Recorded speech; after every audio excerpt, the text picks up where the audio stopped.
ரோமருக்கு எழுதின நிருபம் 8ஆம் அதிகாரத்தை எடுத்துக்கலாம். அப்போஸ்தலனாகிய பவுல் ரோமருக்கு எழுதின நிருபம் 8ஆம் அதிகாரம்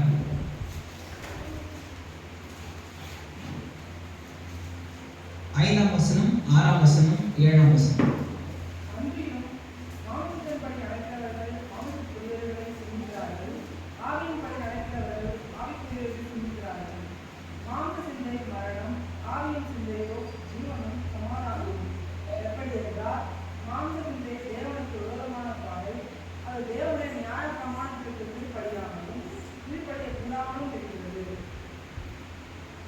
இப்ப தேவனுடைய வார்த்தையால் நிறைந்த மனிதன் அப்படின்ற தலைப்புல சில குறிப்பிட்ட சிறிய சிறிய தலைப்புகளாக நாம பார்த்து கொண்டு வருகிறோம். இதுல கடைசியா நாம பார்த்து கொண்டிருக்கிறது மீட்பின் குறித்த சத்தியங்கள்.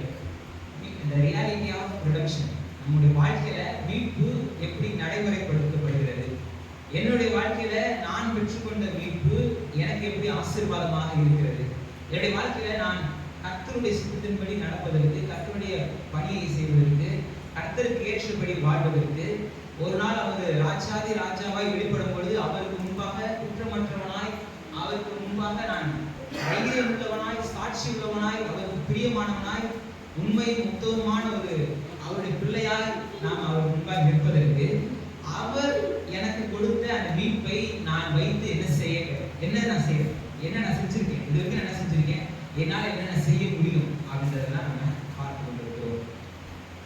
இங்க இந்த மீட்பின் சத்தியத்துல கர்த்தர் நல்லவர், அவர் எல்லாருக்கும் நன்மை செய்கிறவர் அப்படின்றதுல நமக்கு மாற்று கருத்தே இல்லை. ஆனா கர்த்தருடைய நன்மையை பெற்று அனுபவிப்பதற்கு நாம் தகுதி உள்ளவர்கள்ன்ற இடத்துல தான் நமக்கு சில இடத்துல பிரச்சனை வருது. ஏன்னா நான் ஒரு முறை சொல்லியிருக்கேன், ஒரு செய்தி சொல்லியிருக்கேன், எனக்கு ஞாபகம். கர்த்தருடைய வாக்குத்தத்தத்தின் பிரம்மாண்டமே faith 4 stages, ஆபிரகாமுடைய faith 4 stages, அதிலே கூட நான் சொல்லியிருக்கேன். கர்த்தர் கொடுக்கிற வாக்குத்தத்தம், கர்த்தர் இதை உன் வாழ்க்கை நான் செய்வேன் அப்படின்னு கர்த்தர் ஒரு விஷயத்தை சொல்றதே நமக்கு சிலதுல ஒரு பிரமிப்பை ஏற்படுத்தி இதெல்லாம் என் வாழ்க்கையில எப்படி நடக்கும் அப்படின்ட்டு நமக்கு ஒரு நகைப்பை இருக்கிறது. சாராளுக்கு வந்து கேட்க சிரிச்சாலும் அதே போல என்னுடைய வாழ்க்கையில இவ்வளவு பெரிய காரியங்கள், ஏன்னா நம்ம ஒரு இது வச்சிருக்கோம், இந்த மாதிரியான விஷயங்கள்னால நடக்கலாம், இந்த மாதிரியான ஒரு ஆசீர்வாதத்தினால பெற்றுக்கொள்ளலாம், இதெல்லாம் நான் எப்படி பெற்றுக்கொள்ள முடியும் அப்படின்ட்டு நாம நினைச்சிட்டு இருக்கோம். ஆனா உண்மையிலேயே பார்த்தா நம்முடைய தகுதியின் அடிப்படையில, நம்முடைய திறமையின் அடிப்படையில எனக்கு இது போதும், எனக்கு அது போதும், இவ்வளவு இருந்தா போதும், இதுதான் அப்படின்றத நம்ம நினைச்சிட்டு இருக்கோம். ஆனா உண்மையிலேயே கர்த்தர் உங்களுக்கு கொடுக்கிறது, கர்த்தர் உங்களுக்கு வைத்திருக்கிற ஆசீர்வாதம் வந்து உங்களுடைய கற்பனைக்கும் எட்டாதது, உங்களுடைய சிந்தனைக்கும் அப்பாற்பட்டது. அது கண்கள் காணவும் இல்லை, காதுகள் கேட்கவும் இல்லை, மனுஷனுடைய இதயத்தில் தோன்றவும் இல்லை. நமக்கும் அவர் நம்முடைய ஆவியினால் அவையில வெளிப்படுத்தி இருக்கிறார். அப்ப அந்த வாக்குத்தத்தங்களை, அந்த வார்த்தைகளை, அந்த விஷயங்களை நம்முடைய வாழ்க்கையில நாம பெற்றுக்கொள்வதற்கு, நாம் ஏற்றுக்கொள்வதற்கு, நாம அனுபவிப்பதற்கு, பெற்று அனுபவிப்பதற்கு நாம என்னெல்லாம் செய்யணும் அப்படின்றதுதான் நம்ம பார்த்து கொள்வோம். இப்ப இதுல நான் சொன்னேன், மீட்புல 2 சைட்ஸ் இருக்கு, ஒன்னு லீகல் சைடு, ஒன்னு வைட்டல் சைடு. லீகல் சைடு நமக்கு தெரிஞ்சிருச்சு, கிளியர் கட்டா தெரிஞ்சிருச்சு, பரிசுத்த வேதாகமம் போதிக்குது, கர்த்தர் யாவும் செய்து முடித்தார். இப்ப நம்மளுடைய ரட்சிப்புக்காகவோ, நம்முடைய மீட்புக்காகவோ, நம்முடைய நல்வாழ்வுக்காகவோ, நம்முடைய சுகத்திற்காகவோ, நம்முடைய பலத்திற்காகவோ ஆண்டவர் இனிமே வந்து எதுவும் செய்யணும்னு கிடையாது. இப்ப நான் இந்த ஒரு விஷயத்துக்குலாம் செஞ்சு முடிச்சிட்டேன்ப்பா, இந்த ஒரு விஷயத்தை இன்னும் நான் செய்யல, இதை நீ பெற்றுக்கொள்ள முடியாது, இந்த மாதிரி ஆசீர்வாதங்களை நீ பெற்றுக்கொள்ள முடியாது, இதுக்கு மறுபடியும் வந்து நான் அதை செய்வேன் ஏதாவது இருக்கா? அவர் எல்லாம் முடிந்தது, அவரே இது செய்தார், அவர் எல்லாவற்றையும் செய்து முடிச்சிட்டார். சங்கீதம் 22 கடைசியில் சொல்லுது, அவர் எல்லாவற்றையும் செய்து முடிச்சிட்டார் அப்படின்ட்டு, அவரே இதை செய்தார் அப்படின்னு. இதெல்லாம் எடுத்து சிலுவையில் தொங்கும் பொழுது சொல்றாரு இயேசு கிறிஸ்து, எல்லாம் முடிந்தது, எல்லாமே முடிஞ்சிச்சு, எல்லாத்தையும் செஞ்சு முடிச்சாச்சுட்டார். அப்ப இப்ப நம்ம பெற்று அனுபவிக்க வேண்டிய ஆசீர்வாதங்கள், பெற்று அனுபவிக்க வேண்டிய நன்மைகள் எல்லாமே ஆல்ரெடி கர்த்தர் செய்து முடித்த நன்மைகளை நாம என்ன பண்றோம், என்னுடைய வாழ்க்கையில எடுத்துக்கிறேன், என்னுடைய வாழ்க்கையில நான் பெற்றுக்கொள்கிறேன், என்னுடைய வாழ்க்கையில அதை நான் சுதந்திரித்துக் கொள்கிறேன், இது எனக்குரியது அப்படின்ட்டு நான் என்ன பண்றேன், எடுத்துக்கிறேன். எனக்கு முன்பாக இருக்கிறத, எனக்கு முன்பாக இருக்கிற ஆசீர்வாதங்களை, எனக்கு கொடுக்கப்பட்ட ஆசீர்வாதங்களை, எனக்கு கொடுக்கப்பட்ட நன்மைகளை நான் சுதந்திரித்துக் கொள்கிறேன், நான் எடுத்துக்கிறேன். இதுதான் கர்த்தர் கொடுத்த ஆசீர்வாதம், இதுதான் கர்த்தர் கொடுக்கிற நன்மை. இதுதான் the vital side. The vital side நம்ம சரியா புரிஞ்சுக்கிறதே கிடையாது. இந்த வைட்டல் சைடை நம்ம எடுத்துக்கிறதே கிடையாது. வைட்டல் சைடை நம்ம சீரியஸா எண்ணிக்கிறதே கிடையாது. நம்ம மறுபடியும் என்ன ஒரு இது வந்துருது, சில நேரம் பிரச்சனைகளை சந்திக்கும் பொழுது, போராட்டங்களை சந்திக்கும் பொழுது நம்ம என்ன நினைச்சிடறோம், நான் தவறு செஞ்சுட்டேன், இந்த தவறு செஞ்சதுனால என் வாழ்க்கையில் நடந்துருச்சு, இல்லை என்னுடைய முட்டுதான் தவறு செஞ்சாங்க, அதனால என்னோட வாழ்க்கையை நான் பெற்று அனுபவிச்சுக்கிட்டு இருக்கேன், இல்லை எனக்கு வந்து ஏதாவது ஒரு நோய் இருந்துச்சுன்னா அது பரம்பரையா வராது, இப்படிதான் வரும். இப்படி நம்ம சில விஷயங்களை நமக்கு சப்பக்கட்டு கட்டிக்கிறோம். ஆமா இது இப்படிதான் அப்படின்ட்டு நம்மளே வந்து நம்ம வட்டத்தை போட்டு அந்த வட்டத்துக்குள்ள உட்காந்துக்கிறோம். ஆனா நாம எங்க பார்க்கணும், பரிசுத்த வேதாகமத்தின் அடிப்படையில, பரிசுத்த வேதாகமம் நமக்கு என்ன கற்றுக் கொடுக்கிறதோ அதன் அடிப்படையில நாம் யார் அப்படின்றத நம்ம பார்க்கணும். இந்த உலகம் ஒரு ரியாலிட்டியை சொல்லுது, அது ரியாலிட்டி தான், அது உண்மைதான். ஜொரம் அடிக்குது அப்படின்னா அது உண்மைதான். ஆனா அது மாறக்கூடியது, அந்த ஃபேக்ட்ன்றது மாறக்கூடியது. நீங்க காண்கின்ற உலகத்துல வர எல்லாமே மாறக்கூடியது தானே, அது வந்து நித்தியமானது கிடையாது. நீங்க சந்திக்கிற எந்த பிரச்சனையா இருந்தாலும் மாறக்கூடியது, மாற முடியும், மாறக்கூடியது தான். ஆனா மாறக்கூடிய பிரச்சனைகளே நம்ம என்ன நினைச்சிட்டு இருக்கோம், மாறவே மாறாது நினைச்சிட்டு இருக்கோம். நம்ம அது வந்து ஒண்ணுமே இல்லை, அது வந்து சுத்தமா மாறவே மாறாது, அடையாது அப்படின்னு நினைச்சிட்டு இருக்கோம். ஒரு நம்மளுக்கு நம்ம ஜெபிச்சிருக்கோம், ஒரு சகோதரனுக்காக ஜெபிச்சிருக்கோம். ஒரு 4-5 மாசத்துக்கு ஜனவரி பிப்ரவரி மாசத்துல கேன்சரோட 4th ஸ்டேஜ்ல கண்டே போயிடுறாங்க. சும்மா அடிக்கடி இருக்கும் உடம்பு சரியில்லை ஜஸ்ட் யதார்த்தமா போயிட்டு பார்த்தா கேன்சர் இருக்கு, கேன்சருடைய 4th ஸ்டேஜ், கடைசி ஸ்டேஜ்ல தான் அவருக்கு கேன்சர் இருக்கிறதே கண்டுபிடிக்கிறாங்க. டாக்டர்ஸ் சொல்லிட்டாங்க, டேட்டை குறிச்சிட்டாங்க, இன்னும் 2 months or 3 months தான் ஒரு வீடு இருப்பாரு அப்படின்னு சொல்லிட்டாங்க, எல்லாம் முடிச்சிட்டாங்க. ஆனா இதுதான் ரியாலிட்டி. இது வந்து நிஜமான்னு கேட்டா நிஜம், ரிப்போர்ட் என்ன சொல்லுது, நிஜத்தை சொல்லுது, ரியாலிட்டி சொல்லுது. ஆனா இது மாறுமான்னு கேட்டா நிச்சயமா மாறிடுச்சு. இது திருப்பி என்ன ஆயிடுச்சு, அப்படியே ரிவர்ஸ்ல ஆயிடுச்சு. 4th ஸ்டேஜ்ல போய் முடிய போனது எப்ப உண்மை தெரிஞ்சோன்னே இவங்களோட விசுவாசம், இவங்க கர்த்தர் மீது வைத்த நம்பிக்கை என்ன திருப்பி ரிவர்சல் ஆகி இப்ப சும்மா கேன்சரே இல்லை, கேன்சர் கட்டி அந்த இடத்துல வந்து இல்லவே இல்லை அப்படின்ட்டு இப்போ ரிப்போர்ட் வருது. சமீபத்துல அவர்கிட்ட பேசும்போது சொன்னார், உண்மை இல்லையா அப்படின்னு ரிப்போர்ட்டை அவரு வீட்டுல பத்திரமா வச்சிருக்கிறேன் அப்படின்னு. அப்ப அந்த ரிப்போர்ட்டும் ஃபேக்ட் தான், அது எந்த விதமான இது கிடையாது, ஃபேக்ட் தான். ஆனா அந்த ஃபேக்டை தூக்கி பைபிள் மாதிரி வச்சுக்கிட்டு பத்தியா இதுதான் ஃபேக்ட், இதுதான் உண்மை, இது நிஜம் அப்படின்னு நம்பியிருந்தா அந்த நிஜம் என்ன ஆயிருக்கும், வேலை செஞ்சிருக்கும். ஆனா அதை தூக்கி போட்டுட்டு கர்த்தர் எனக்கு சுகத்தை கொடுத்தாருன்ற விசுவாசத்தை அவர் இருதயத்துல ஆழமாய் பதிக்க பதிக்க பதிக்க அவருடைய சுகம் கர்த்தரால் வந்தது, அவருடைய பலம் கர்த்தரால் வந்தது. நீங்க உங்க வாழ்க்கையில இருக்கிற எல்லா பிரச்சனைகளும் இதோட கொடுத்து பார்த்துக்கோங்க. இப்ப இருக்க நீங்க சந்திக்கிற பிரச்சனைகள் அது ஃபேக்ட், ரியாலிட்டி, அது வந்து நிஜம் தான், அதுல எந்த விதமான மாற்று கருத்து கிடையாது. ஆனா அது நிஜமா இருக்கிறதுனால அது சத்தியம் கிடையாது. ஃபேக்ட்ன்றது மாறும், ஆனா சத்தியம் மாறாது. சத்தியம் என்ன, கர்த்தர் உங்களுக்கு பரிகாரியா இருக்கிறாரு, கர்த்தர் உங்களுக்காக யாகம் செய்து முடிக்கிறாரு, கர்த்தர் உங்க பட்சத்துல இருக்கிறாரு, கர்த்தர் உங்க நல்வாழ்வை விரும்புகிறாரு. இதுதான் நிஜம். இந்த நிஜத்தை நீங்க முன்னாடி வைங்க, இந்த நிஜத்தை நீங்க உங்க கண்ணுக்கு முன்பாக வைங்க, இந்த நிஜத்தை உங்க இருதயத்துல வைங்க. இதுதான் உண்மையான ஆவிக்குரிய வாழ்க்கை. வாசிக்கலாம், இது வெளிப்படுத்தல் புத்தகம் 12ஆம் அதிகாரம் 11ஆம் வசனத்தை வாசிக்கலாம். வெளிப்படுத்தல் 12:11.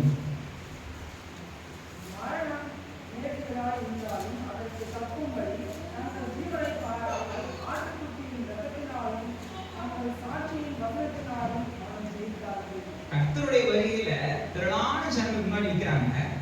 அவங்களை குறித்ததான கர்த்தருடைய சாட்சி என்னன்னா, அவர்கள் ஆட்டுக்குட்டியின் இரத்தத்தை எடுத்து அப்புறம் சாட்சியின் வசனத்தினாலும் பிசாசை ஜெயித்தார்கள். எங்க ஜெயிச்சிருப்பாங்க, பரலோகம். பூமியில ஆட்டுக்குட்டியானவரின் இரத்தத்தை எடுத்து தங்களுடைய வாழ்க்கையில பயன்படுத்தினவர்கள்.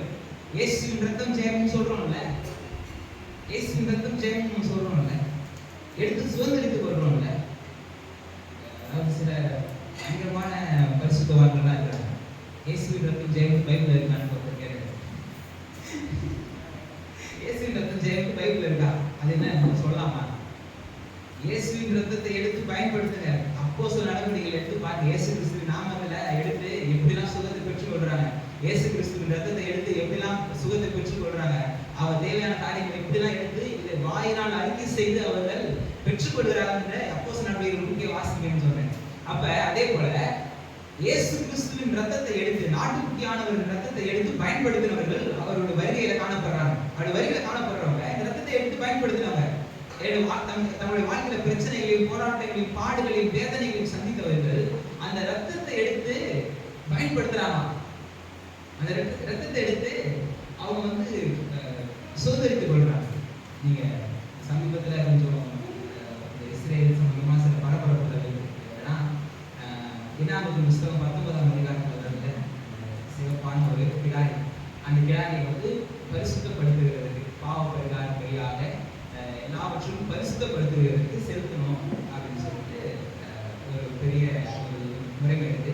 இந்த கிடாரியை வந்து பழுதற்ற கிடாரிய இப்போ வந்து ஒரு பிரீடாவே ரெடி பண்ணி யூஎஸ்ல டெக்சாஸ்ல ரெடி பண்ணி 3 கிடாரிகளை யூத ஜனங்களுக்கு அனுப்பிச்சிருக்காங்க.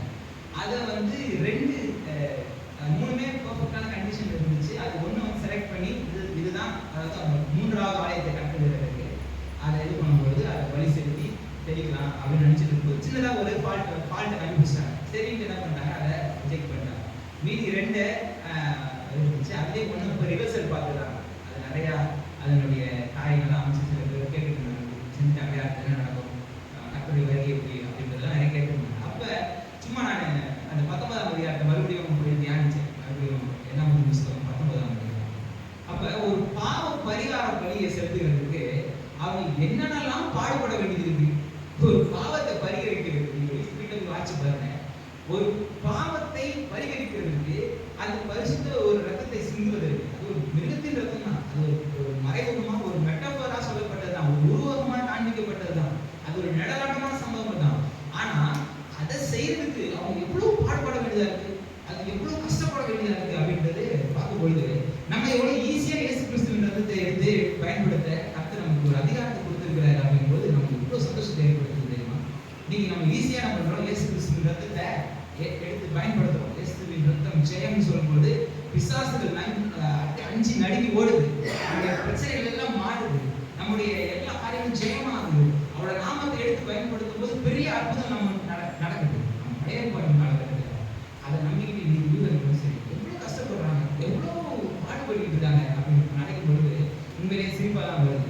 அப்ப இங்க பாத்தீங்கன்னா ஆட்டுக்குட்டியின் ரத்தத்தினாலும் சாட்சி வசனம். என்ன வசனம்? இயேசு கிறிஸ்துவின் ரத்தத்தை குறித்ததான வசனம். இதான் வசனம். சாட்சி என்ன சாட்சி? இயேசு கிறிஸ்துவின் ரத்தத்தை குறித்த வசனத்தை குறித்து என்னுடைய சாட்சி என்ன? நான் என்ன சொல்றேன்? இயேசு கிறிஸ்துவின் ரத்தம், இயேசு கிறிஸ்துவின் ரத்தத்தை குறித்த வசனம், இந்த இயேசு கிறிஸ்துவின் ரத்தத்தை குறித்த வசனத்தை வைத்து நான் என்ன சொல்றேன்? அதுதான் சாட்சி. இதான் ஆட்டுக்குட்டியின் ரத்தத்தினாலும் சாட்சி வசனத்தினாலும் பிசாசை ஜெயித்தவர்கள். இப்ப இந்த உலகத்துல பிசாசை ஜெயித்தவர்கள் தான் எங்க காணப்படுறாங்க? வருகையில் காணப்படுறாங்க. அவங்க என்ன பண்றாங்க? ஆட்டுக்குட்டியின் ரத்தத்தை எடுத்து அதை சாட்சியின் அதாவது வசனத்துல எடுத்து இயேசுவின் ரத்தம் என்னென்னலாம் செய்யுன்ற காரியங்களை கற்றுக்கொண்டு தங்களுடைய வாழ்க்கையை அதை சாட்சியாக்கி கொண்டவர்கள், அதை எடுத்து பயன்படுத்தினவர்கள், அதை எடுத்து சுதந்திரித்துக் கொண்டவர்கள், அந்த நன்மையை எடுத்து பிசாசை ஓட ஓட விட்டு விரட்டினவர்கள் கர்த்தருடைய வருகையில காணப்படுறாங்க. அதான் டி. லாஸ்மன் சொல்றாரு, அதாவது நாம் சந்திக்கும் சில சூழல்கள் உண்மைகளை ரியாலிட்டி அதை காமிக்கும். பரிசுத்த வேதாகமும் ஒரு ரியாலிட்டியை நமக்கு காண்பிக்கும். அநேக சமயம் இந்த 2 ரியாலிட்டியும் ஒண்ணுக்கு ஒண்ணு சம்மந்தமே இல்லாம இருக்கு. நான் டிரான்ஸ்லேஷன் பண்ணி வச்சிருக்கேன், ஏதோ முடிஞ்ச அளவு டிரான்ஸ்லேஷன் பண்ணி வச்சிருக்கேன். டி. லாஸ்மன் வந்து அவருடைய புக்ல எழுதியிருக்காரு, இந்த உலகம் வந்து ஒரு ரியாலிட்டி காமிக்கும். உதாரணத்துக்கு ஒரு ஜுரம்னே சொல்றேன், ஒரு ஜுரம் தொட்டு பார்த்தா என்ன ஆகுது? உடம்பு சுடுது. இது ஒரு ரியாலிட்டி, இது ஒரு ஃபேக்ட். பரிசுத்த வேதாகம் என்ன சொல்லுது? பேதுரு நிருபத்தில் வாசிக்கிறோம், அவர் வந்து ஏசாயா எடுத்து கோட் பண்ணி எழுதுறாரு, இது குணமாவீர்கள்னு இருக்கு. இதை எடுத்துட்டு குணமானீர்கள், ஆல்ரெடி நீங்க சுகத்தை பெற்றுக்கொண்டீங்க, நீங்க பதிலை பெற்றுக்கொண்டீங்கன்ட்டு ஒரு ரியாலிட்டி. இது ரியாலிட்டி, இது நிஜம், இது சத்தியம். இந்த ரியாலிட்டியை பரிசுத்த வேதாகம் பண்றாங்க. இப்ப உடல் சொல்லுகிற நாம் காண்கின்ற ரியாலிட்டியும் பரிசுத்த வேதாகம் சொல்லுகிற ரியாலிட்டியும் ஒன்றுக்கு ஒன்று என்ன ஆகுது? முரண்பட்டு நிற்குது. இப்ப நாம வேலைன்னா எந்த ரியாலிட்டியே ஆமா இதுதான் உண்மை, இதுதான் நிஜம் ஏற்க போறோம் அப்படின்னா அதுலதான் நாம் பெற்றுக்கொள்ள வேண்டிய நன்மை இருக்கு. இயேசு கிறிஸ்துவின் அற்புதங்களை நீங்க எடுத்து பார்த்தீங்கன்னா, நான் மறுபடியும் சொல்றேன், அவர் தான் செய்த அற்புதங்கள் எல்லாவற்றையும் தன்னுடைய தன்னுடைய பேருக்காக, தன்னுடைய பேர் பிரஸ்தாபத்திற்காக, தன்னுடைய வல்லமையை இந்த ஜனங்க பார்க்கணுன்றதுக்காக அவர் செய்யவே இல்லை. இன்னும் சொல்ல போனா அவர் வல்லமையை அதை காமிக்கவே இல்லை. அவர் நினைச்சிருக்காரு, அதான் சொல்றாரு, கிட்டத்தட்ட 2 மணி நேரத்துல அவர் சொல்றாரு, என்னுடைய வல்லமையெல்லாம் நான் வெளிப்படுத்தவே இல்லை அப்படின்றாரு. நான் இப்படி நினைச்சா வானத்திலிருந்து கோடான கோடி தூதர்கள் இறங்கி வந்துடுவாங்க, இளையவர்கள் இறங்கி வந்து எல்லாத்தையும் தாய் பண்ணிடுவாங்க, நான் அதெல்லாம் செய்யலைன்ற அவர் ஒரு மனுஷனுக்கு கர்த்தர் கொடுத்த வல்லமையெல்லாம் எடுத்து காண்பிக்கிறார். ஒரு மனுஷன் பெற்றுக்கொள்ள, ஒரு மனுஷன் அனுபவிக்க வேண்டிய, ஒரு மனுஷன் செய்ய வேண்டிய அவனுடைய வல்லமையை ஒரு மனுஷனால் என்ன செய்ய முடியுமோ அதுதான் நமக்கு மாதிரியாய் முன்மாதிரியா நமக்கு செஞ்சு காமிச்சார். அப்ப இப்படிப்பட்ட விஷயங்கள் தான் நம்மை ஆவிக்குரியவர்கள் யாரு, மாம்சத்திற்குரியவர்கள் யாரு அப்படின்ற ஒரு வேறுபாடு நம்ம காமிக்கிறது. 8ஆம் அதிகாரம் ரோமர் 8:2 கிறிஸ்து இயேசுவினாலே ஜீவனுடைய ஆவியின் பிரமாணம் என்னை பாவம் மரணம் என்பவைகளின் பிரமாணத்திலிருந்து விடுதலை ஆக்கிட்டார். இது ஒரு பிரமாணம் மாதிரி வேலை செய்யுது. புவியீர்ப்பு விசைன்றது ஒரு பிரமாணம், அது எல்லாருக்கும் ஒரே மாதிரி வேலை செய்யுது. அதே போலதான் இந்த பாவத்தினால் உண்டான மரணம்ன்ற பிரமாணம் எல்லாருக்கும் ஒரே மாதிரி வேலை செய்யுது. ஆனா இது புவியீர்ப்பு விசை இந்த பிரமாணத்திலிருந்து தப்பிக்கிறதுக்கு எஸ்கேப் வெலாசிட்டின்னு ஒன்று இருக்கு. ஒரு உந்து விசை தேவைப்படுது. அது என்ன பண்ணுது, அந்த த்ரஸ்ட்டை கொடுக்கும்போது, அந்த ஃபியூவல் இருக்கும்போது, அந்த இன்ஜினை ஸ்டார்ட் பண்ணும்போது என்ன ஆகுது, அந்த புவியீர்ப்பு விசைக்கு எதிராக ஒரு விசை செயல்பட்டு விமானமோ ராக்கெட்டோ என்ன பண்ணுது, கிளம்புது. அதே போலதான் இந்த உலகத்துல பாவம் மரணம்ன்ற ஒரு பிரமாணம், இயற்கையான பிரமாணம், பிசாசினால் உண்டான பிரமாணம். அதாவது இயற்கையான பிரமாணம், இயற்கையானது கர்த்தருடையது தான். இது பிசாசினால் உண்டானது. இந்த பிரமாணம் வந்து எல்லாரையும் பிடிச்சி இழுக்குது. இதுல இருந்து நம்ம மேலே எழுந்திருக்கிறது, இதுல இருந்து நம்ம மேற்கொள்வதற்கு நமக்கு இயேசு கிறிஸ்துவின் நாமம், அவருடைய ரத்தம்ன்ற அவரால் உண்டான, அதான் இங்க போட்டிருப்பாரு, கிறிஸ்து இயேசுவினாலே ஜீவனுடைய ஆவியின் பிரமாணம். இந்த ஜீவனுடைய ஆவியின் பிரமாணம் இந்த உலகத்தில் இருக்கிற பாவம் மரணம்ன்ற இந்த பிரமாணத்தில் இருந்து நம்மளை விடுதலையாக்கி கொண்டு செல்லுது. ஆவியின் பிரமாணம், மாம்சிக பிரமாணம், இதெல்லாம் நம்ம கடந்த நாட்கள் நம்ம பார்ப்போம். அது எப்படி இதுல எக்ஸ்பிளைன் பண்ற அவரே வந்து பைபிள வந்து அவரே வாக்கியத்தை எக்ஸ்பிளைன் பண்றாரு. அது எப்படி மாம்சத்தினாலே பலவீனமாக இருந்த நியாயப்பிரமாணம் செய்யக்கூடாது, தேவனே செய்யப்படுத்தி தம்முடைய குமாரனை பாவ மாம்சத்தின் சாயலாகவும் பாவத்தை போக்கும் வழியாகவும் அனுப்பி மாம்சத்தினாலே பாவத்தை ஆக்கினைக்குள்ளாக தீர்த்தார். மாம்சத்தின்படி நடவாமல் ஆவியின்படி நம்மிடத்தில் நியாயப்பிரமாண நீதி நிறைவேறும்படிக்கே அப்படி மாம்சத்தின்படி நடவாமல் ஆவியின்படி நடக்கிற இந்த 2 வார்த்தை நல்லா நம்ம ஆவிக்குரியவர்கள் சொல்றோம், ஆவிக்குரிய விசுவாசிகள் சொல்றோம். இதுல ஆவியின்படி நடந்து கொள்ளுங்கள், நீங்க ஆவிக்குரியவர்கள் அப்படின்னு சொல்றோம். இவங்களாம் மாம்சத்துக்குரியவர்கள், இவங்களாம் ஆவிக்குரியவர்கள், இவங்க இந்த பர்சன் மாம்சத்துக்குரியவர்கள் இருக்கிறாங்க, இவங்களாம் ஆவிக்குரியவர்கள். அப்ப ஆவியின்படி நடக்கிறதுனா என்ன? ஆவியின்படி நடக்கிறதுனா என்ன? பவுல் சொல்றாருல, 3ஆம் மாதம் வரைக்கும் போனேன். நீங்க ஆவிக்குள்ளாய் நடக்கிறேன்னு சொல்லிட்டு சில பேர் 9ஆம் மாதம் வரைக்கும் போவாங்க. வானத்துக்கெல்லாம் மானம் ஏறி போயிட்டு ஒரு தரிசனத்திலே இருக்கிறேன் அப்படின்னு. ஆனா செயல் பார்த்தீங்கன்னா அல்பத்தனமா இருக்கும். செயல் பார்த்தா ஒரு சாதாரணமா இருக்கும். ஆனா பேச்செல்லாம் பாரு பயங்கரமா இருக்கும். நான் வந்து இந்த வானத்துல இருக்கேன், அந்த வானத்துல இருக்கேன், அந்த தரிசனத்தை பார்த்தேன், இந்த தரிசனத்தை பார்த்தேன் அப்படின்ட்டு பயங்கரமா இருக்கும்.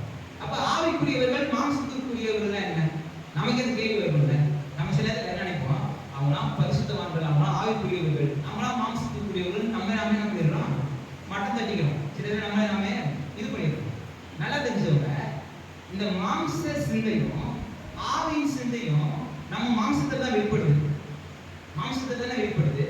மாம்சத்துக்குரிய கிரியைகளும் ஆவிக்குரிய கிரியைகளும் எங்க வெளிப்படுது? மாம்சத்துல தான் வெளிப்படுது. நம்ம சரீரத்துல தான் வெளிப்படுது.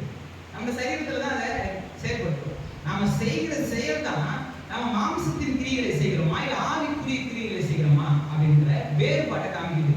நாம் செய்கிற கிரியைகள் தான் நம்ம மாம்சத்துக்குரியவர்களா இல்ல ஆவிக்குரியவர்களான்ற வேறுபாட்டை பிரிச்சு காமிக்குது. விளங்கா? இது புரியுதா விஷயம்? ஆவிக்குரியவர்கள் எங்கேயோ ஒரு இடத்துல போயிட்டு தரிசனத்திலையோ இல்ல ஏதோ 3ஆம் வானம் 4ஆம் வானத்துல ஏறி உட்கார்ந்து செய்யறது கிடையாது. இந்த பூமியில நடப்பிக்கிற கிரியைகள் தான். இந்த பூமியில நம்ம பேசுகிற பேச்சு தான். நம்ம பேசுகிற பேச்சு தான். உதாரணத்துக்கு நம்ம பேசுறோம், அது மாம்சீகமான பேச்சா இல்ல ஆவிக்குரிய பேச்சா? நம்ம ஒரு காரியத்தை செய்யறோம், அது மாம்சீகமான காரியமா இல்ல ஆவிக்குரிய காரியமா? இல்ல வந்து ஒரு விஷயத்தை நம்ம நடத்திக்கிறோம் அப்படின்னா அது மாம்சத்துக்குரியதா இல்ல ஆவிக்குரியதா? அப்படின்ற விஷயம் தான் நம்ம மாம்சத்துக்குரியவர்களா இல்ல ஆவிக்குரியவர்களாங்கிற ஒரு காரியத்தை நமக்கு வெளிப்படுத்துது. அப்ப மாம்ச சிந்தை, இந்த 6ஆம் வசனம் சொல்லுவாங்க, மாம்ச சிந்தை மரணம். இது 5ஆம் வசனம் பார்த்தீங்கன்னா, அன்றையும் மாம்சத்தின்படி நடக்கிறவர்கள் மாம்சத்துக்குரியவையே சிந்திக்கிறார்கள். ஏன் மாம்சத்துக்குரியபடி நடக்கிறாங்கன்னா, அவங்க மாம்சத்தின்படி என்ன பண்றாங்க? சிந்திக்கிறாங்க. மாம்சத்தின்படி சிந்தித்திருந்தாங்கன்னா இப்ப மாம்சத்திற்குரிய செயல்கள் அவங்களால செய்ய முடியுது. ஆவின்படி நடக்கிறவர்கள் ஆவிக்குரியவைகளை சிந்திக்கிறார்கள். மாம்ச சிந்தை மரணம். மாம்ச சிந்தை என்ன பண்ணுது? மாம்சத்துக்கு ஏற்ற கிரிகளை நடக்கிறது. இது மரணத்தை கொடுக்குது. இப்ப மாம்ச சிந்தை என்ன, ஆவியின் சிந்தை என்ன? ஒரு சின்ன ரியாலிட்டி. இதை நான் சொன்ன மாதிரி ஒரு ஒரு ஒரு வியாதி வந்துருச்சு, ஒரு நோய் வந்துருச்சு. நோய் வந்து மாம்ச சிந்தை என்ன? இது இவ்வளவுதான் இருக்கிற ஃபேக்ட், ரியாலிட்டியை எடுத்து வச்சுக்கிட்டு இது இப்படிதான், இந்த உலகம் கற்றுத்தரத அப்படியே ஏற்றுக்கிட்டு, இந்த உலகம் காட்டுகிறத வந்து நம்ம அங்கீகரித்துக்கிட்டு, அந்த ஐம்புலன் அறிவினால் நாம் பெற்றுக்கொள்கிற தகவல்களை நம்ம சத்தியம் நினைச்சுக்கிட்டு, அதுதான் ரியாலிட்டி சொல்றதுதான் மாம்சிகம். இப்ப மாம்ச சிந்தை என்ன பண்ணுது? மரணத்துக்கு நேரம் கொண்டு போய் விட்டுருது. இப்ப அது ஜீவனே கிடையாது. ஆனா ஆவியின் சிந்தை என்ன சொல்றது? இது ரியாலிட்டி தான், ஆனா இதை விட இன்னொரு ரியாலிட்டி இருக்கு. 2 ரியாலிட்டி இருக்கு, 2 வழி இருக்கு, 2 பாதை இருக்கு. ஒரு ஊருக்கு போறதுக்கு 2 பாதை இருக்கு. இதுல எது சரியான பாதை, எது கரெக்டான பாதை, எது நம்மள ஊருக்கு கொண்டு போய் சேர்க்கும்? பார்த்தா 2 பாதை மாதிரி தெரியுது. ஆனா ஒரு பாதை தான் என்ன பண்ணுவோம்? வெற்றியை கொண்டு போறோம். இன்னொரு பாதை தோல்வியை கொண்டு போய் விடுறோம். அப்ப எது வெற்றியின் பாதை அப்படின்றத செலக்ட் பண்ண வேண்டிய இடத்துல நாம இருக்கிறோம். 2 ரியாலிட்டி நமக்கு முன்னாடி இருக்கு, 2 பாதை இருக்கு. ஒண்ணு ஃபேக்ட், இருக்கிற ரியாலிட்டி. இந்த இருக்கிற ரியாலிட்டியை நீங்க எடுத்துக்கிட்டீங்கன்னா இது வந்து மாம்சீக சிந்தை. ஆனா பைபிள் சொல்ற ரியாலிட்டின்னு ஒண்ணு இருக்கு. வேதம், பரிசுத்த வேதமும் ஒரு ரியாலிட்டி நமக்கு கருத்து இருக்கு. அந்த ரியாலிட்டியை நீங்க கொண்டு போனீங்கன்னா அது என்ன வந்து ஜீவன், சமாதானம். ஜீவனா என்ன? அது ஒரு உயிரோட்டம் உள்ளது, அது ஒரு ஆள், அது வந்து ஒரு பெரிய பலன் உள்ளது, அது பெரிய சத்துவம் உள்ளது. அது சமாதானம். சமாதானம் என்ன? எதுவும் குறைவு இல்லை, எதுவும் ஒழிந்து போகவும் இல்லை, எதுவும் நஷ்டம் அடையவும் இல்லை, எந்த விதத்திலும் குறைவில்லை அப்படின்ற ஒரு அர்த்தத்தோடு கூட ஆவியின் சிந்தை உள்ளவர்களாக பரிசுத்த வேதாகமம் என்னை பற்றி இப்படி பேசுது. நான் இப்படிப்பட்டவன், பரிசுத்த வேதாகமம் எனக்கு வழியை காமிச்சிருக்கு. என் ரிப்போர்ட் இப்படிதான் சொல்லுது. என்னுடைய பிரச்சனையை நான் பார்க்கும்போது இது இப்படிதான் இருக்கு. என்னுடைய போராட்டங்களை சந்திக்கும் போது அது எனக்கு புரியுது. என் காலால நான் பிரச்சனையை கேட்கிறேன், என் கண்ணால பார்க்கிறேன், எனக்கு சில காரியங்கள் நான் உணர்கிறேன். எல்லா விஷயம் நான் தெரியுது. எனக்கு இந்த இருக்கிற பிரச்சனை என்னன்னு எனக்கு கிளியரா தெரியுது. இது ரியாலிட்டி தான்.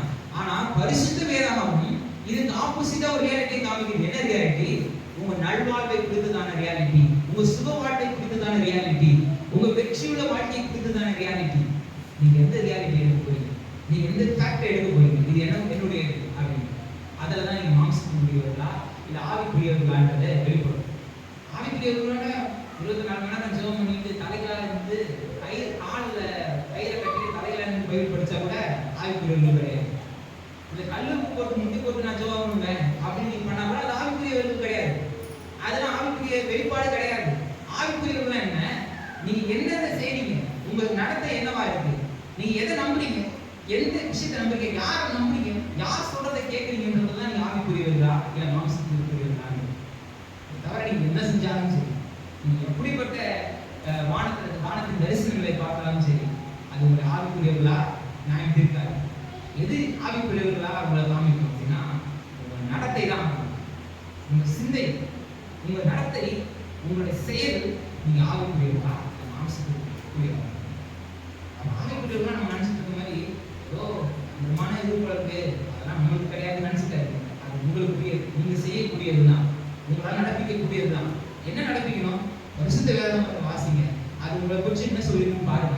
அதை நீங்க எடுத்து ரியாலிட்டியா ஒத்துக்கோங்க. ஆமா, இதுதான் என் வாழ்க்கையில நிறைவேறும். இருக்குது, சில பிரச்சனைகள் இருக்கதான் செய்யுது, சில போராட்டங்கள் இருக்கதான் செய்யுது, அது ஒரு பக்கம் ஃபேக்ட் இருக்கதான் செய்யுது. நான் பரிசுத்த வேதமும் நான் சுகமானேன், நான் பெறனானேன், நான் கர்த்தர் ஜீவனா இருக்கிறார், கர்த்தர் பெறனா இருக்கிறார், எனக்கு எந்த நன்மை குறைவுகள் பரிசுத்த வேதம் எனக்கு போதிக்குது, இதை நான் நம்புறேன். அப்படி நீங்க நம்புனீங்கன்னா நீங்க தான் ஆவிக்குரியவர். நீங்க தான் ஆவிக்குரியவர். அன்னைக்கு அநேக யூதர்கள் இருந்தாங்க. இதை நம்ம நிறைய உதாரணங்களை பார்க்கணும், நிறைய இந்த இயேசு கிறிஸ்து நாட்டில் அற்புதங்களை நிறைய பார்க்கணும். அநேக யூதர்கள் இருந்தாங்க. ஆனா யூதர்களுக்கு இல்லாத விசுவாசம் ஒரு யூதர் அல்லாத ஒரு பெண்ணுக்கு இருக்கு.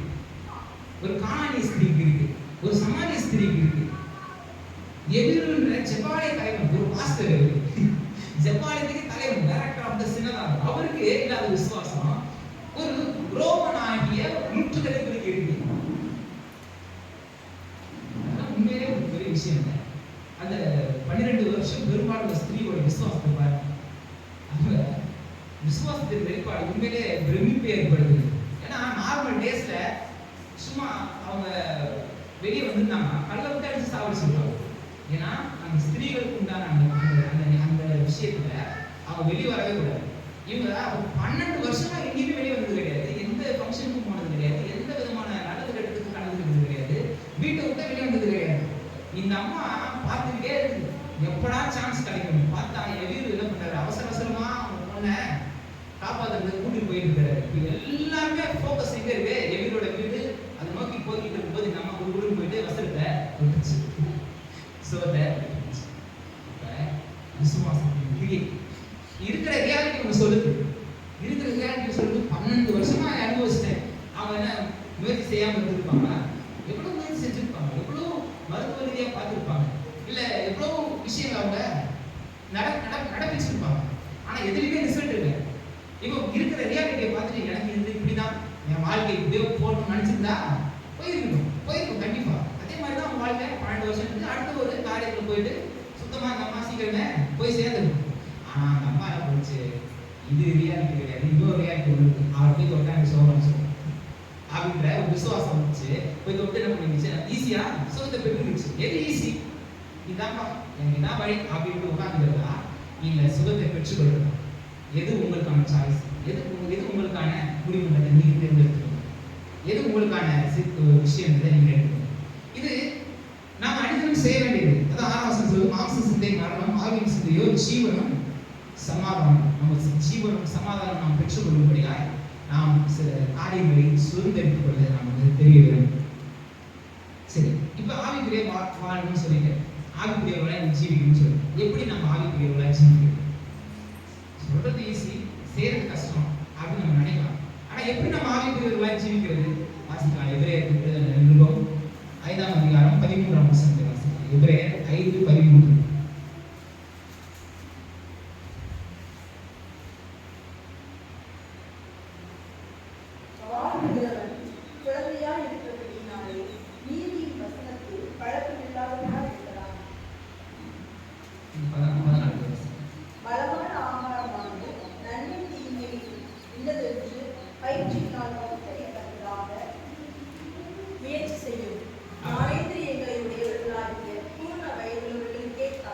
பயிற்சியினால் எடுக்கின்ற முயற்சி நமக்கு என்ன பண்ணும், சில நன்மைகளை தரும்.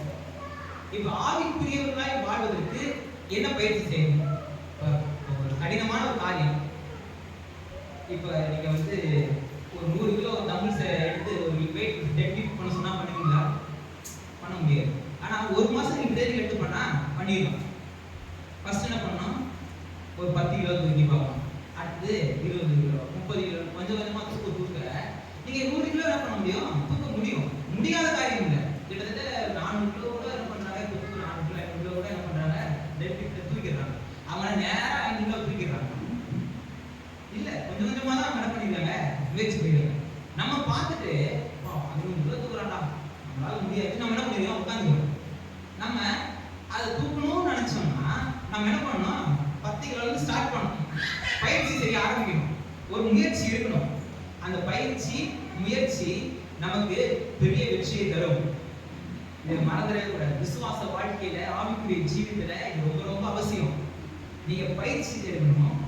உங்களுக்கு ஒரு முயற்சி இருக்கணும். நீங்க ஒரு செய்யற ஒரு முயற்சி செய்யுங்க. நீங்க எடுத்தோட போய் பைபிள் ஃபுல்லா நான் சிங்கிள் ஸ்டிச்ல நான் பைபிள் வாசிக்கணும்னு ஆசை தான். ஆனா எப்படி ஒரு எனக்கு தெரிஞ்சு ஒரு 4 நாள் 5 நாள்ல வாசிச்சிடலாம். நீங்க சாப்பிட்டு தூங்கிட்டு தூங்கிட்டு நீங்க வாசிச்சீங்கன்னா ஒரு 4 நாள்ல என்ன பண்ணிடலாம், பைபிள் ஃபுல்லா நீங்க வாசிச்சிடலாம், சிங்கிள் ஸ்டிச்ல வாசிக்கலாம். ஆனா கொஞ்சம் வாசிக்க ஆரம்பிங்க. கொஞ்சமா ஒரு சாப்டர் 2 சாப்டர் அப்புறம் ஒரு புக்கு அப்படின்ட்டு கொஞ்சமா வாசிக்க ஆரம்பிக்கும்போது அது நான் வந்து ஈஸியா புரியும். இதே போலதான் உங்களுடைய எல்லா நன்மைகளும் நீங்க பெரிதா நினைக்கிறது, நீங்க வந்து அசாத்தியம் நினைக்கிறது கூட உங்களுக்கு சாத்தியமாகுமா?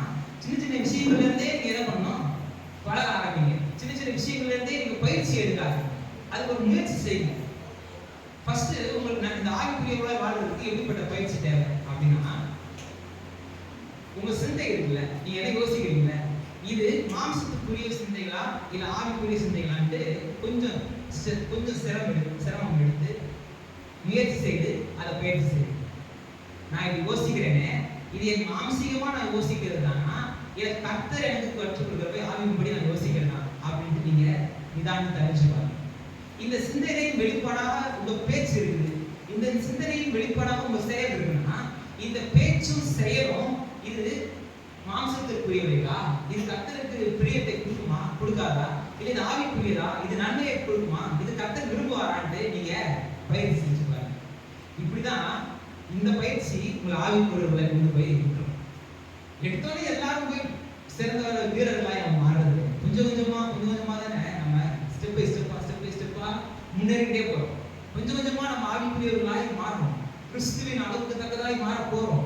அப்ப அதுக்கு இப்பத்துல இருந்தே என்ன பண்ணணும், நேரம் ஒரே நாளுக்கு கிறிஸ்துவின் அளவுக்கு தக்கதாக அவரை கூட பூர்ண புருஷராகி போயிட்டு பட்டு உட்கார போறது கிடையாது, உட்கார முடியாது, அப்படி யாரும் செய்ய முடியாது. கொஞ்சம் கொஞ்சமா அது அந்த அளவுக்கு தக்கதாக நாம வளர்கிறதுக்கு நம்ம டார்கெட் அது கிறிஸ்துவின் அளவுக்கு தக்கதாய் நாம் பூர்ண புருஷனாய் மாறணும். அந்த அளவுக்கு ஒரு பெர்ஃபெக்ட் மேனா மாறணும், அந்த அளவுக்கு ஒரு பெர்ஃபெக்ட்டா நான் மாறணும். அப்படிப்பட்ட ஒரு சிந்தை இருக்கணும், அப்படிப்பட்ட செயல் இருக்கணும். கிறிஸ்துவின் அளவுக்கு தக்க, இயேசுவின் சொல்ல கிறிஸ்து அபிஷேகம் பண்ணப்பட்ட அப்படின்னு வருது. அப்ப அந்த அளவுக்கு என்னுடைய சிந்தை, என்னுடைய பேச்சு, என்னுடைய செயல் எல்லாம் மாறணும்னா இப்பத்துல இருந்தே என்ன பண்ணணும், கொஞ்சம் கொஞ்சமா என்னுடைய வழியில சீர்தூக்கி பார்க்கணும். என்னை முட்டுக்கட்டை போடுற எனக்கு தேவையில்லாத காரியங்களை கழிச்சு எடுத்துடும், அவருக்கு ஏற்ற காரியங்களை கொண்டு போகணும். இப்படிப்பட்ட பயிற்சி, இந்த பயிற்சியோடு கூட செய்கிற முயற்சி நம்மளுக்கு பெரிய வெற்றியை தரும், அவரை போல மாற்றி. இப்படிதான் இதுதான் ஆவிக்குரியவர்கள். இப்படிப்பட்ட ஆவிக்குரிய ஜீவம் உங்களுக்கு வேணும். உங்க பேச்சு எதை சொல்லுது, மாம்சீகத்தை பேசுதா, இது இப்படிதான் வேஸ்ட், இது இப்படிதான் போய் முடியும் அப்படின்னு பேசுறீங்களா, இது இருக்கு ஆனா அதெல்லாம் கிடையாது, எனக்கு கர்த்தர் நியமித்த நல்வாழ்வு ஒன்று இருக்கு அப்படின்றது விசுவாசிக்கிறீங்க. சில பேர் உங்களை அப்படி இப்படிதான் ஐயோ இது வந்துச்சா அவ்வளோதான் அப்படின்னு சொன்னாங்கன்னா அந்த ஃப்ரெண்ட்ஷிப் முதல்ல துரத்தி அடியும். சரி நீங்க ஒண்ணுல அப்படிப்பட்ட ஆட்கள் விழுகிறது ரொம்ப ஈஸி. நீங்க கர்த்தரை பத்தி 2 வார்த்தை பேசுறீங்கன்னா ஓடிடும். யாராவது உங்களை கர்த்தருக்கு பிரிவுலாம் வெளியில கொண்டு போறாங்கன்னு ஆவியில தெரியுதுன்னா நீங்க அவங்களை பார்க்கும் போதெல்லாம் கர்த்தரை பத்தி பேசுனீங்கன்னா அவங்களோட வரவே மாட்டாங்க, அப்புறம் ஓடிடும். ஏன்னா அவன் இருந்தான்னா உங்களுக்கு அழிவு, அவங்கள மரண வழியில கொண்டு போய் விட்டுறான். ஆனா ஜீவன் நீங்க அடையிறதுக்கு அப்படியே பிடிச்சி கூட்டு வரணும், அவனுக்கு கர்த்தருடைய வார்த்தை சொல்லணும். மாறி வந்தா நல்லது, இல்ல ஓடிட்டானா ரொம்ப நல்லது உங்களுக்கு. உங்க வாழ்க்கை நீங்க உங்களுக்கு பெற்றுக்கொள்ள வேண்டிய ஆசீர்வாதத்தை ஆரம்பிச்சு.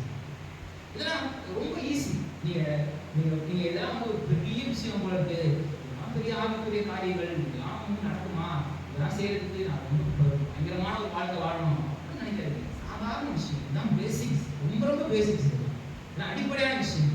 இதுதான் அப்போஸ்தலனாகிய பவுல் கற்றுத்தரார், ஆண்டவராகிய இயேசு கிறிஸ்து கற்றுத்தரார்.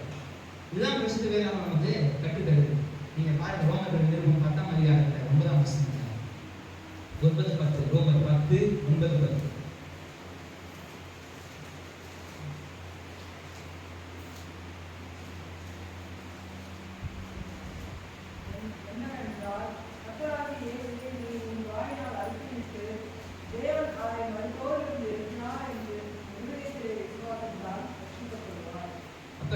ரட்சிப்புக்கு என்ன செய்யணும் அப்படின்ட்டு தெளிவா நம்ம வசனம் சொல்லுது.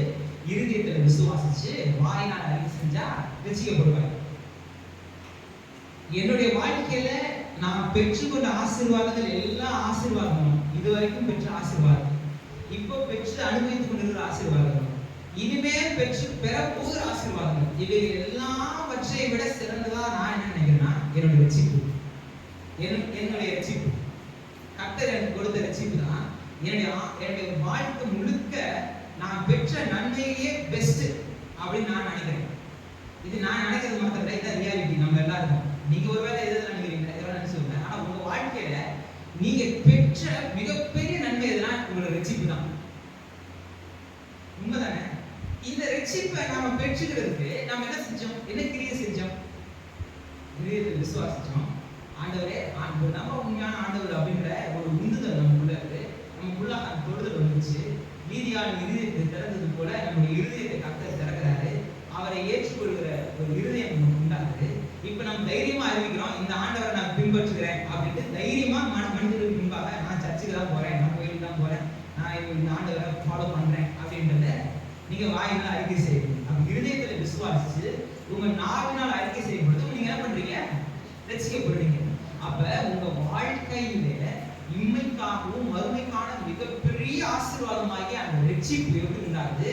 உங்க இருதயத்துல விசுவாசிச்சு உங்க வாயினால் அறிக்கை செய்து நீங்க அந்த நன்மையை பெற்றுக்கொண்டீங்க அப்படின்னா இதே பேட்டர்ன் தான் எல்லாத்துக்கும் ஃபாலோ பண்ணுங்க. வேதம் நமக்கு போதிக்குது. இதான் பேட்டர்ன். உங்க வாழ்க்கையில நீங்க நன்மை அனுபவிக்கணும்னா இந்த பேட்டர்ன் வச்சுக்கோங்க.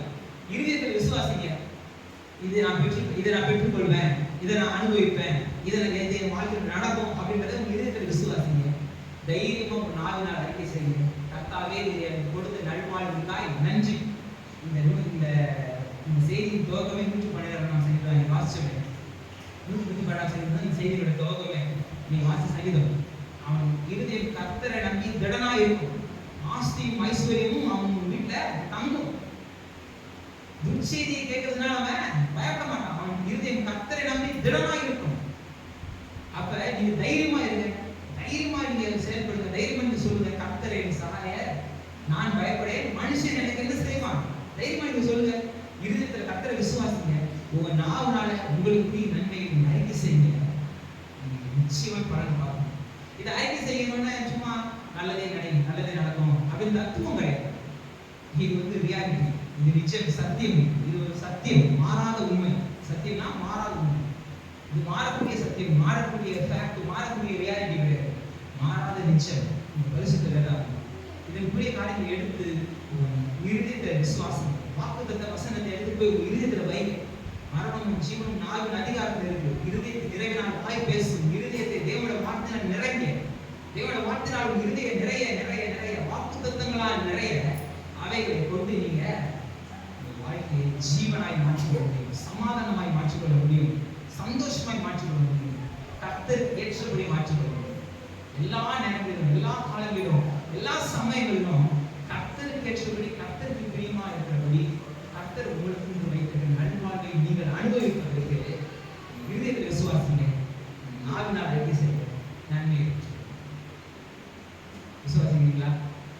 விசுவாசிக்கிறீங்களா? ஒருவேளை உதவிக்கலாம்னு பரவாயில்ல, இது வரைக்கும் கொஞ்சம் மாம்சத்துக்குரியவர்களாய் சில விஷயங்களை மாம்சிக சிந்தனையோடு கூட சில பேர் பேச்சை கேட்டுக்கிட்டு, சில இல்லை நம்மளே சில விஷயங்களை யோசிச்சுக்கிட்டு இது இப்படிதான் அப்படின்ட்டு ஒரு வேலை நீங்க இருந்திருக்கு. ஆனா இன்னைக்குல இருந்து மாறி, ஒருவேளை நீங்க மாறி இருந்தீங்க, இப்படி நீங்க நடந்துருந்தீங்கன்னா ரொம்ப சந்தோஷம், கர்த்தரை நான் சிந்திக்கிறேன். இல்லை நான் இப்போ மாறி இருக்கேன். இது ரொம்ப கஷ்டம். இது நீங்க 100 கிலோமீட்டர் இந்த சைடு நடந்து போகணும், நீங்க இந்த நாள் வேலை தான் இருக்கணும், அதை செய்யணும், இதை செய்யணும், ஒன்றும் கிடையாது. இருதயத்தில் விசுவாசம். இந்த ஆண்டவர், இந்த ரட்சகரை, மீட்பர், இவர் எனக்காய் ரத்தம் சிந்தி இருக்கிறார், இவர் எனக்காய் மீட்பை ஏற்படுத்தி இருக்கிறார், எனக்கான நல்வாழ்வை இவர் ஏற்படுத்தி இருக்கிறார், இதை நான் அனுபவிக்க முடியும், எனக்காக இதை செஞ்சிருக்கிறார் அப்படின்னு நீங்க பர்சனலா சுதந்திரித்துக் கொள்ளுங்க. இது எனக்கு தான் அப்படின்னு நீங்க சொந்தமாக்கி கொள்ளுங்க. நிச்சயமாய் அது உங்க வாழ்க்கையில தைரியமா நீங்க பேசுங்க. என்னங்க இப்படி ஆகி போச்சு, அது ஒண்ணு சின்ன பிரச்சனை தான், நீங்க எப்படி நீங்க அவங்கள விசாரிக்க ஆரம்பிச்சு, உங்களை யாராவது விசாரிக்க நீங்க அவங்களை விசாரிக்க ஆரம்பிங்க. என் வாயில கர்த்தர் நன்மையை செய்தார், இனி நான் நன்மையை பார்ப்பேன் அப்படின்ற தைரியமா நீங்க மனுஷருக்கு முன்பாக அறிக்கை செய்து பேச ஆரம்பிங்க. கர்த்தர் பெரிய அதிசயம் செய்வார். அதான் ஆவிக்குரிய ஜீவன். ஆவிக்குரிய ஜீவன்னா ஏதோ கிடையாது, ஏதோ காய் வேஷ்டி கட்டிட்டு பெரிய தாடி வளர்த்துட்டு இணையமேல உட்கார்றது ஆவிக்குரிய ஜீவன் கிடையாது. அது ஈஸி, யாராலும் செஞ்சிடலாம். எல்லா கடமையும் எல்லா பொறுப்பையும் விட்டுட்டு போயிட்டு அங்க வேற நிறைய மடங்கள் இருக்காங்க, 3 வேளை சாப்பிட ஃப்ரீ, எதுவுமே இந்த ஏசி போடுற மாதிரி இருக்கும். அது செய்யறது ரொம்ப ரொம்ப ஈஸி, வாழ்றது ரொம்ப கஷ்டம். பூமியில இந்த இடத்துல வாழ்றது, குடும்பத்தை கட்டி வச்சு எல்லாத்தையும் பாதுகாத்து பராமரிச்சு வாழ்றது ரொம்ப ரொம்ப கஷ்டம். அப்ப தைரியமா நீங்க பேசி, தைரியமா விசுவாசத்தை அறிக்கை செய்யுங்க. ஆட்டுக்குட்டின்றதுக்கு சாட்சி வசனமாக உங்க வாயினால் அறிக்கை செய்து நீங்க வாழ வேண்டும். அதுதான் ஆவிக்குரிய ஜீவியத்தின். ஆமென். விசுவாசிக்கிறீங்களா? அறிக்கை செய்வீங்களா? நிச்சயமாய் செய்வீங்க.